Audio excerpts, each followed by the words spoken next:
চলে যাব এখান থেকে, কেউ থাকবে না। যিনি থাকার উনিই যখন থাকেন নাই, কারো কাছে মালাকুল মউত অনুমতি নিয়ে আসে নাই, আসবে না। শুধু একজন মুহাম্মদুর রাসূলুল্লাহ সাল্লাল্লাহু আলাইহি ওয়াসাল্লামের কাছে মালাকুল মউত যখন আসছেন, তো আল্লাহ বলছে বন্ধুর কাছে অনুমতি নিয়ে ঢুকবে। অনুমতি দিলে ঢুকবে, নাইলে ফিরে আসবে।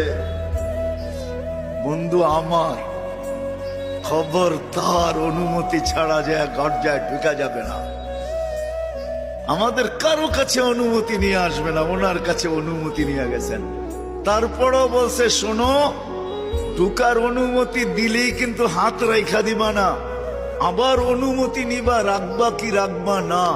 বন্ধু যদি হ্যাঁ বলে তো রাইখো, যদি না বলে তো চলে আইসো।